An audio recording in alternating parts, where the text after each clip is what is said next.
સ્થાનિક સ્વરાજ્યની ચૂંટણીને હવે ગણતરીના સમય બાકી છે ત્યારે આપણે પહોંચ્યા છે આજે ફરી તેજગઢ જિલ્લા પંચાયત. તેજગઢ જિલ્લા પંચાયતમાં સંગ્રામસિંહભાઈ રાઠવા છે, તેમના સાથે આપણે વાત કરીશું કે ખાસ કરીને તમને કઈ કઈ જિલ્લા પંચાયત અને કેટલી તાલુકા પંચાયતની જવાબદારી સોંપવામાં આવી છે અને શું છે પ્રચારના મુદ્દાઓ અને લોકો પાસે જઈ રહ્યા છે તો શું પ્રતિસાદ? મને તેજગઢ જિલ્લા પંચાયતના પ્રભારી બનાવ્યા છે અને ગયા સમયમાં એ કોંગ્રેસની તાલુકા પંચાયત અને જિલ્લા પંચાયત સીટો હતી. આ વખતે પૂરજોશમાં અમારો ઉમેદવાર આકાશભાઈ ચૌહાણ અને અમારા તાલુકા પંચાયતના સભ્યો બહુ જોરદાર રીતે જીતશે અને ઐતિહાસિક જીત હશે એ પણ આપણે અત્યારથી હું કહું છું. આની સાથે ધંધોળા જિલ્લા પંચાયત છે, ઝેર જિલ્લા પંચાયત છે, જોધ જિલ્લા પંચાયત છે, છોટાઉદેપુર વિધાનસભામાં આવતી બધી જિલ્લા પંચાયતોમાં જંગી બહુમતીથી રેકોર્ડ બ્રેક ભારતીય જનતા પાર્ટીનો વિજય થવાનો છે. પરંતુ તમે જે પ્રકારે જણાવી રહ્યા છો કે વિજય થવાનો છે, તો કયા મુદ્દાઓ એવા છે કે લોકો ભારતીય જનતા પાર્ટી તરફ? ભારતીય જનતા પાર્ટીએ જે પંચાયતોમાં ઐતિહાસિક કામ કર્યા છે, બોર્ડર સુધીના રોડ, તમે છોટાઉદેપુરથી વનાર થઈને કોલી સુધી જાઓ તો બોર્ડર એરિયાના વિલેજના રોડો જે વર્ષોથી બાકી હતા એ કામ થયા છે. વિસ્તારમાં ઘણા નાળા હતા એના કામ કર્યા છે. પાણીનું પણ નલ સે જલનું કામગીરી એન્ડ સુધી પહોંચી રહી છે, છેવાડા સુધી પહોંચી ગઈ છે. અને સૌથી મોટું આદરણીય મુખ્યમંત્રી સાહેબે જે 5,500 કરોડ રૂપિયા સિંચાઈના પાણી માટે નર્મદા નદીનું પાણી જે છોટાઉદેપુર તાલુકાને મળશે એના માટે ઘણો મોટો આશીર્વાદ મળશે એવું મને લાગે. સંગ્રામસિંહભાઈ, ખાસ કરીને તમે પહેલા આમ આદમી પાર્ટીમાં ગાબડું પાડ્યું, જે ધંધોળા જિલ્લા પંચાયત, અને ફરી તેજગઢ જિલ્લા પંચાયતમાં તમે કોંગ્રેસમાં ગાબડું પાડ્યું, શું કહેશો? તેજગઢ જિલ્લા પંચાયતમાં કોંગ્રેસના સમયે 19માંથી તાલુકા પંચાયત હાર્યા હતા વસાભાઈ, અને જેઓ હાલમાં ડેપ્યુટી સરપંચ, તેઓ એમની ટીમના સાથે ભારતીય જનતા પાર્ટીમાં જોડાયા છે. અને આ વિસ્તારના બંને સમાજો, આદિવાસી સમાજ અને દલિત સમાજ અને તેજગઢ નગર, એ બધાએ મક્કમ નિર્ણય લઈ લીધો છે કે કોઈ પણ હિસાબે અમે ભારતીય જનતા પાર્ટીને જીત અપાઈશું. અને આ ગાબડું પડવાનું એક જ કારણ છે કે જેની દુકાનમાં કશું છે નથી અને ઉધાર માલ વેચવાની વાત કરવા વાળા, આપવાળા, એઓની દુકાન બિલકુલ ખાલી છે. જેમ જેમ ચૂંટણીની તારીખ નજીક આવી રહી છે, 26 તારીખે મતદાન છે, ઘણી બધી જગ્યાએ લોકો પાર્ટી છોડીને ભારતીય જનતા પાર્ટીની વિચારધારામાં જોડાવાના છે, કારણ કે એમાં વિશ્વાસ દેખાઈ રહ્યો છે. ગઈકાલે પણ ને આજે પણ ઘણા બધા આપ અને કોંગ્રેસના માણસો ભારતીય જનતા પાર્ટીમાં જોડાયા છે.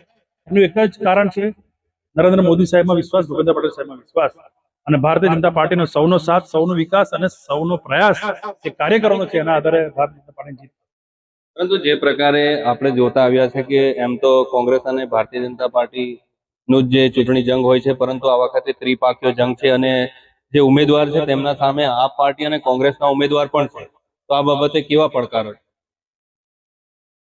કોંગ્રેસ પાર્ટી અને આપ પાર્ટી, આમ જોવા જઈએ તો ભારતીય જનતા પાર્ટી પાસે કાર્યકરોની ફોજ છે. ભારતીય જનતા પાર્ટી પાસે રાજ્યમાં સરકાર છે અને કેન્દ્રમાં પણ ભારતીય જનતા પાર્ટીની સરકાર છે. આમ આદમી પાર્ટી અને કોંગ્રેસ જે વાયદા કરી રહ્યા છે, પણ જનતાને ભલીભાંતિ ખબર છે કે અમારી પાસે ભારતીય જનતા પાર્ટીની મોટી એવી બેંક છે, એવી મોટી દુકાન છે, જે અમને વિકાસ મળવાનો છે, જે અમને વિશ્વાસ મળવાનો છે. અને ભારતીય જનતા પાર્ટીના કાર્યકરો એન્ડ સુધી કામ કરી રહ્યા છે.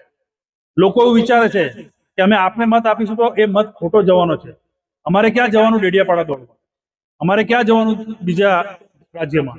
એટલે ભારતીય જનતા પાર્ટીની જરૂર જીત થશે અને તેઓના વાયદા કોંગ્રેસના પોકળ જશે અને આમ આદમી પાર્ટી સાવેનો હવે ઘરે મૂકી દેવાનો છે, પૂનામાં એવું લાગી રહ્યું છે. જે પ્રકારે પણ સંગ્રામસિંહભાઈ, 3 દિવસ પહેલા ચેતરભાઈ વસાવા આવ્યા, છોટાઉદેપુરના સમગ્ર તાલુકાઓમાં સભા કરી.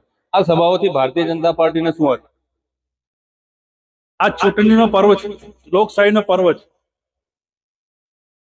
ચેતર વસાવા આવે અને પબ્લિક ભેગી થઈ જાય અને પબ્લિકની સામે ખાલી સોશિયલ મીડિયામાં દેખાવાનો અને ખાલી વાયદા. ચેતરભાઈ વસાવાના વિસ્તારમાં જ નીચે ભોગવું પડી ગયું છે. એમના કેટલાય હોદ્દેદાર પાર્ટી છોડીને ભાજપ તરફ વળ્યા છે. એટલે ખાલી એક ફોક છે, એક દેખાવ છે. આમ આદમી પાર્ટી ખાલી આમ આદમીની વાત કરે છે, બાકી આમ આદમીનો ખરેખર જો વિકાસ કર્યો હોય, આયુષ્માન કાર્ડ કોને આપ્યું? તો ભારતીય જનતા પાર્ટીએ. પ્રધાનમંત્રી આવાસ યોજના કોને આપી? તો ભારતીય જનતા પાર્ટી. ખેડૂતોના ખાતામાં 6,000 કોણે આપ્યા? તો ભારતીય જનતા પાર્ટીએ આપ્યા.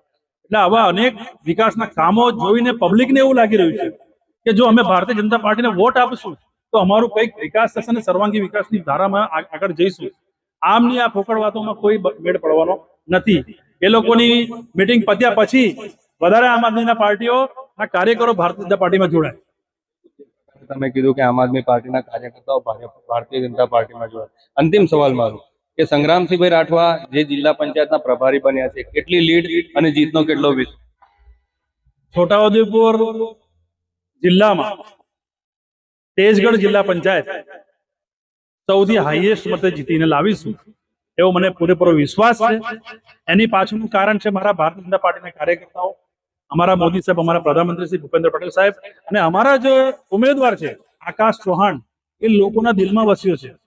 એની સામે ઉભા રહેલા વ્યક્તિઓ આજે એમની જોડે ઉભા રહીને પડકેથી પડકારીને કામ કરી રહ્યા છે.